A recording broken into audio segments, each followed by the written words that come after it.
Hi, my name's Samuel, and today we're going to go through a full turn of Valor Victory, which is a print and play war game by Barry Doyle. This is pretty much my first war game other than Memoir 44, so hopefully I won't make any mistakes, and this will help other people get into the game.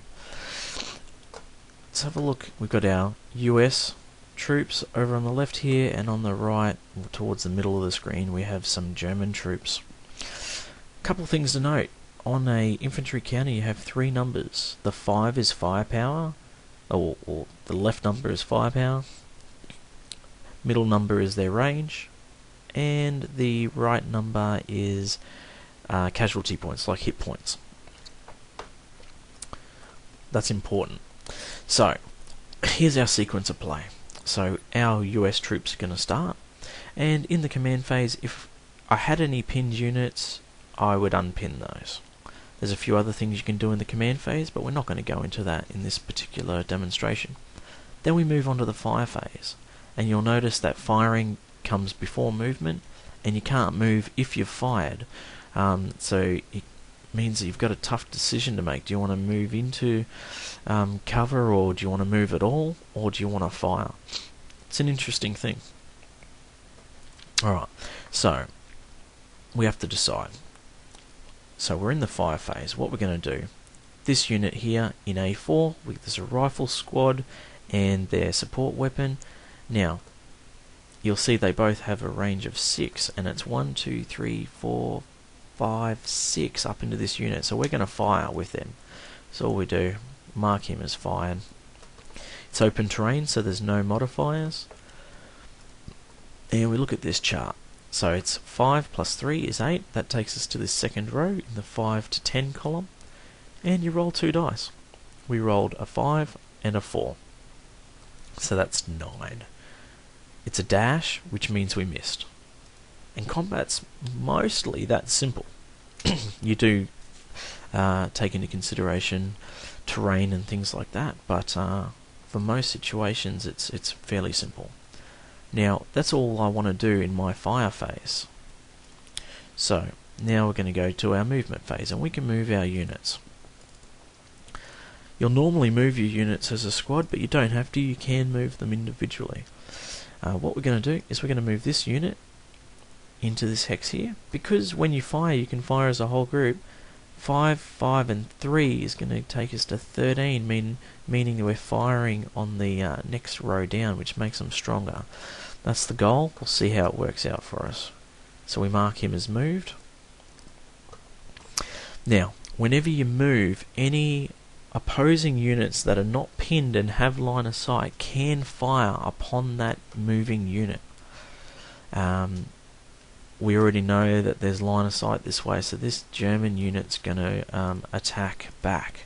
So, we're going to look at his firepower.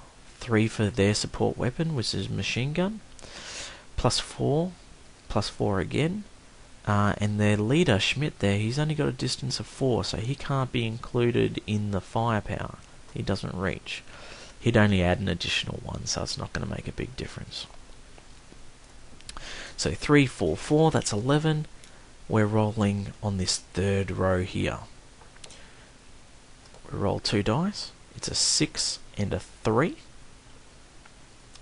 So 9. That's a miss.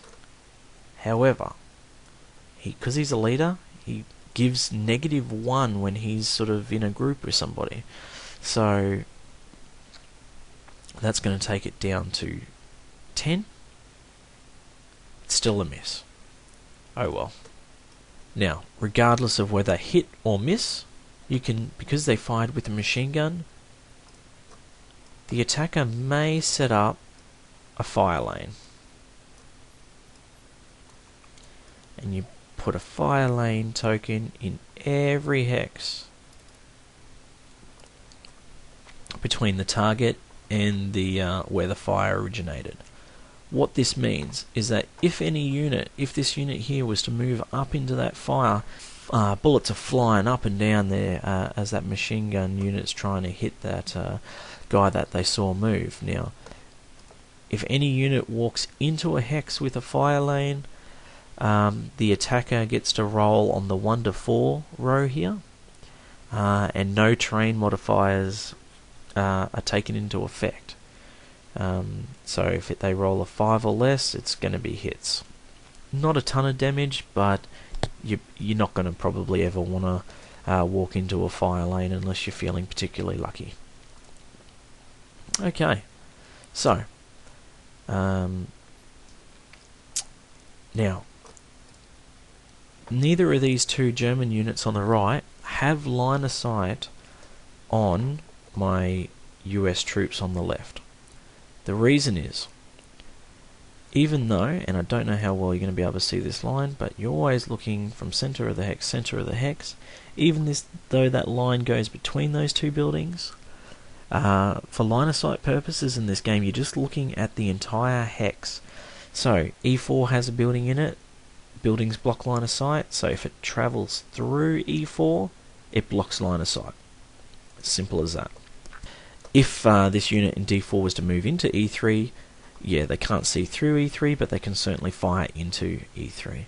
But what we're going to do is we're going to take this unit in C4, and they're going to move up into D3.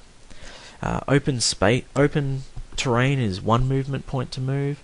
Moving into a building is 2 movement points, and infantry have 4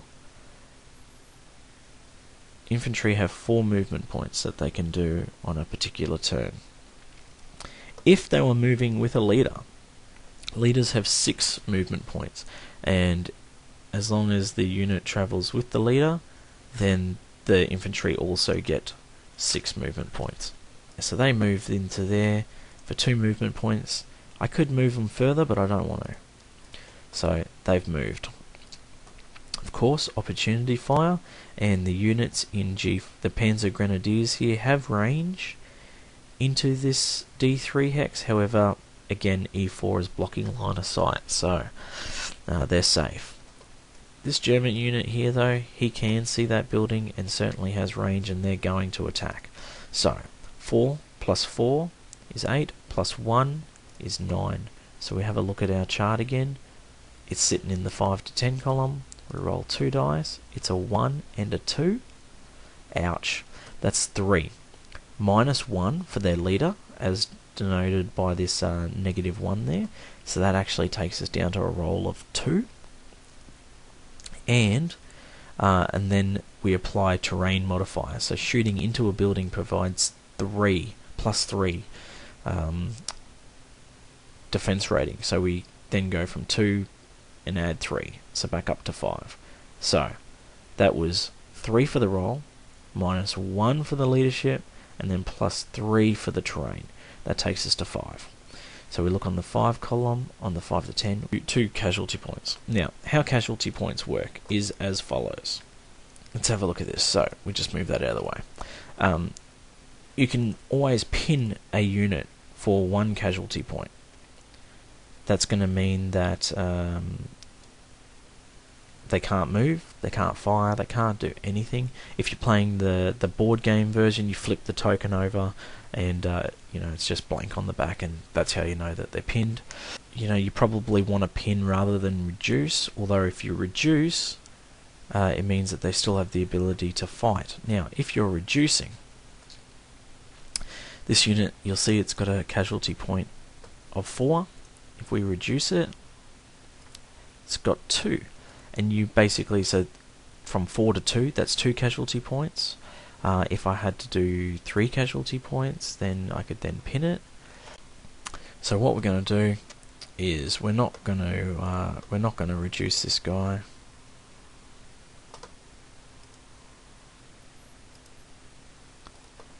We're just going to pin 1, 2, because it was a 5 on that row there, 2 casualty points. So we pin the both of those units. Now they can no longer move or fire until they become unpinned. And those guys there fired. Now, what I want to do is make these guys a little bit stronger and hopefully take them out in the future. So this unit here is going to move all by himself up into that unit there, and he moves. Again, no line of sight from those Panzer Grenadiers, so that's safe. You can't have more than 3 full units. You can have 4 units in a hex. 4 units in a hex, but a maximum of 3 full squads and a leader. So I can't move this other guy in there, but we are going to move him forward and hope for the best. So he moves into there. He's still in the building, so that's decent. And so he's moved in. The Panzer Grenadiers can now see him, so they're going to fire. Firing with a firepower of 6, so second row, roll 2, it's a 7. 7 there. It's a miss anyway, but you would have to add the building modifier, so it's a big time miss. It was at 10.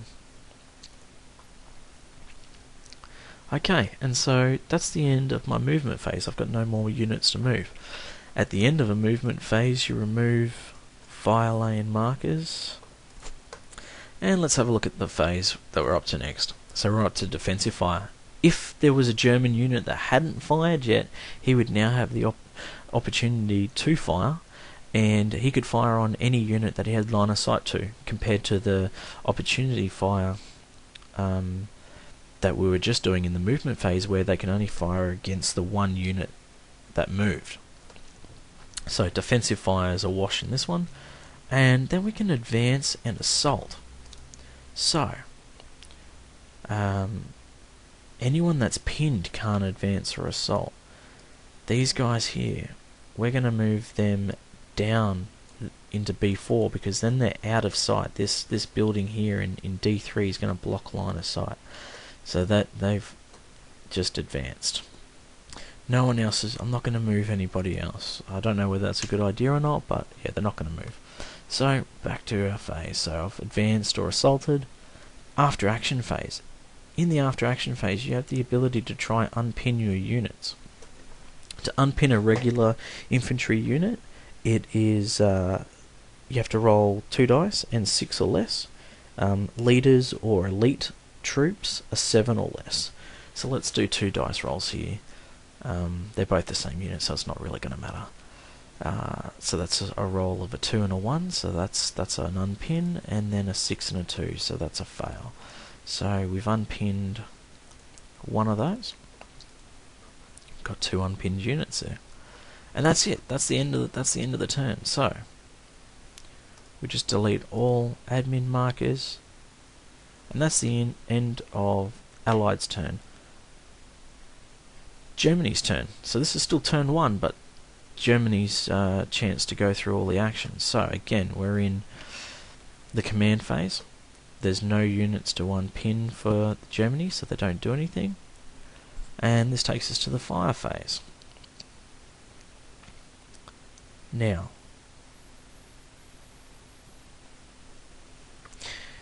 this guy at the top here not being able to fire into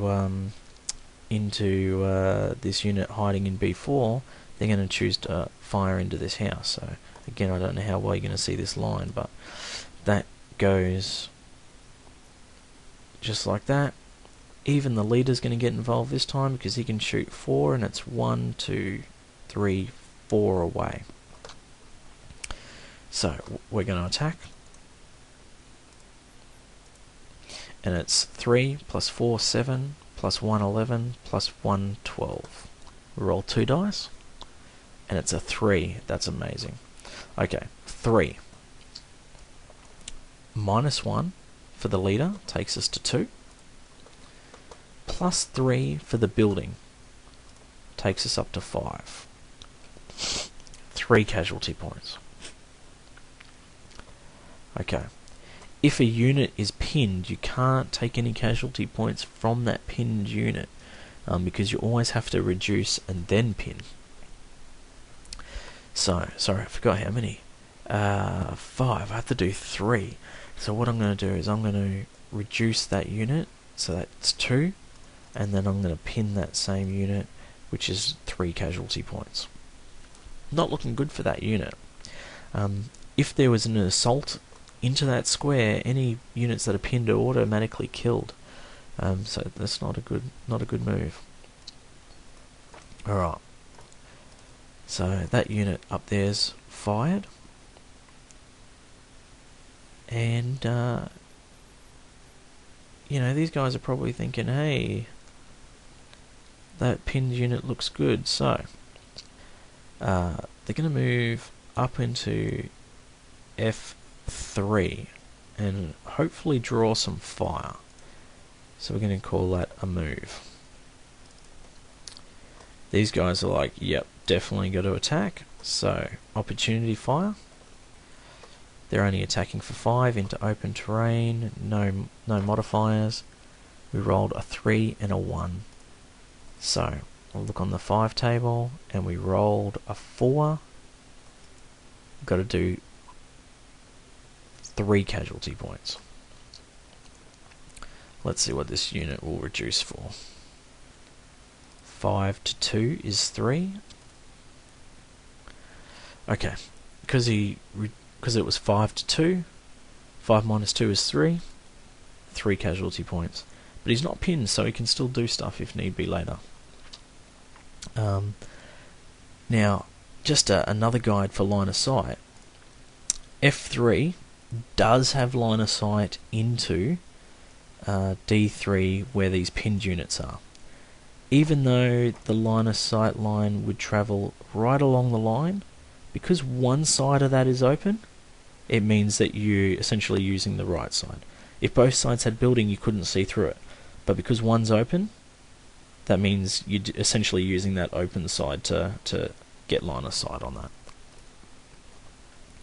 Okay, so that unit fired. He didn't pin, so I could continue to move that guy if I wanted to. And I'm going to do that. Well, actually, this pinned unit could also attack. But no, he won't, because maybe this unit at the top here is going to try something sneaky. So they're actually going to move again. Again, the US, even though the US could opportunity fire, they're going to choose not to. This unit now is going to move out of the building.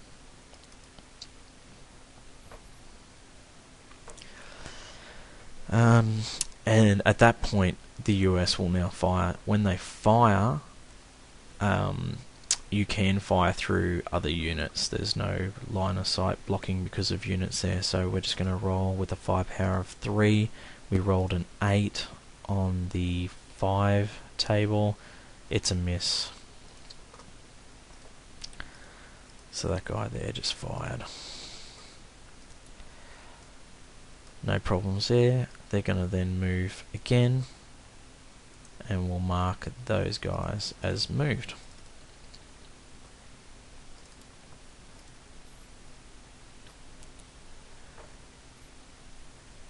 So I've fired all my German units, I've moved my German units.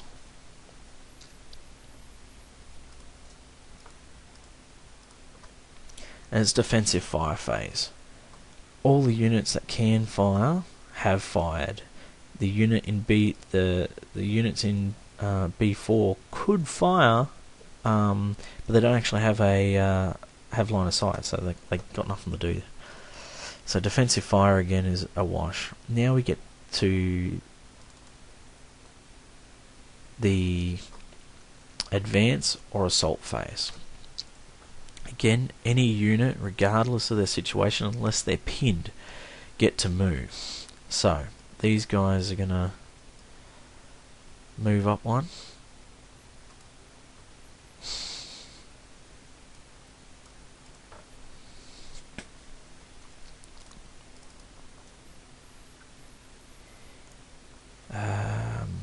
And so that's an advance. However, right here in E3 we have 3 units and a leader, and because they're adjacent to a unit, they're going to do an assault.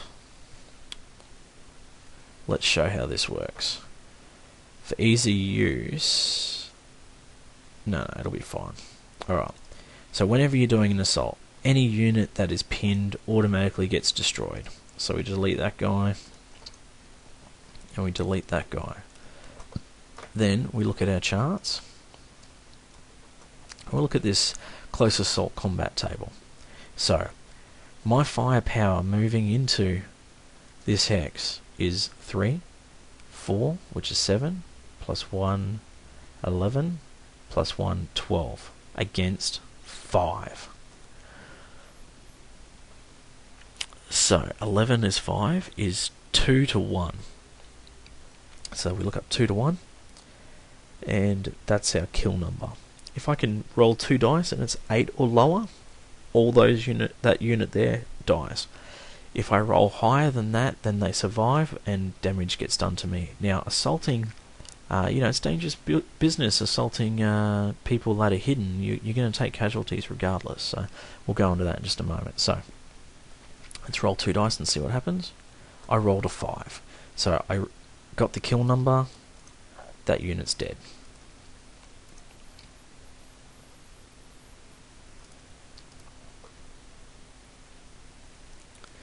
Now, that means I automatically move into that unit now, because I was assaulting into that square anyway.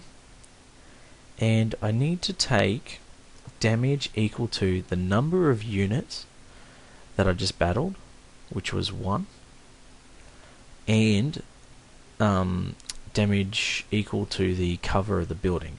So I actually have to take 4 command points worth of damage, 1 for the unit, 3 for the building. So how am I going to do this? I'll reduce that 5. That was 3, and I'll reduce that one as well. Technically that's 6, but you don't get change, so that's fine. I want to leave them open in case something happens with these other German units. So they're weakened, but they're fine. So that's the assault move. Now we're into the aft action. Now none of Germany got any units pinned, so that's fine. There's nothing to roll there. And then that's the end of the turn. So that's a full turn for both the US and Germany. Hopefully I've covered the basics there. So movement, firing, fire lanes, assaulting. The only thing I didn't do was during your move you can do an assault move, and if you do an assault move rather than a regular move, you get to move, I believe it's half your regular distance, but you get a +1 to people trying to fire upon you. I haven't actually ever used that in any game yet, but it's possible that I should be, especially when I'm only trying to move 1 hex or something along those lines. Okay, so I've rabbited on long enough now. I hope you enjoyed what you see here, and that you give Valor and Victory a go. It's quite a fun game. It plays relatively quick. Most scenarios seem to go for about 5 odd turns. And yeah. So I hope you enjoyed what you've seen here, and thank you for watching.